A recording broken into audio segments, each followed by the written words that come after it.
Pemerintah pusat subsidi minyak goreng curah Rp14.000 per liter. Slarmanat sebut tidak berlaku di Kota Ambon. Pemerintah pusat atau Pempus telah menyubsidi minyak goreng curah Rp14.000 per liter. Kepala Dinas Perindustrian dan Perdagangan Kota Ambon, Sirjon Slarmanat mengatakan, sayangnya kebijakan baru itu hanya berlaku di Pulau Jawa dan sekitarnya. Untuk Kota Ambon tidak ada minyak goreng curah. Ia berharap pemerintah kota bisa mendapatkan hak yang sama terkait minyak goreng curah. Diketahui Menteri Perdagangan atau Mendak mengumumkan kebijakan harga eceran tertinggi atau HET. Minyak goreng kemasan satu harga Rp14.000 dicabut dan diserahkan ke mekanisme pasar Rabu 16 Maret 2022.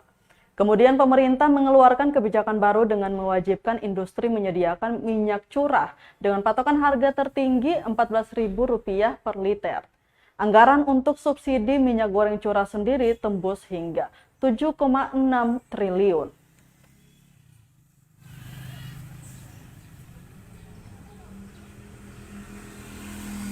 Tidak ada kelangkaan, ya. Dijamin untuk masuk bulan suci Ramadan dan Idul Fitri, kita punya stok khusus minyak goreng terjaga. Cuma harga berdasarkan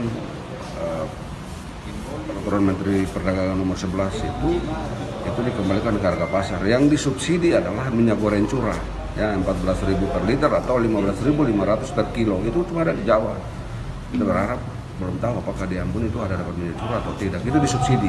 Sementara minyak kemasan dan minyak premium itu dikembalikan kepada mekanisme harga. Makanya hari ini kita bisa lihat harga di pasar itu bemoli per liter Rp26.000 kan.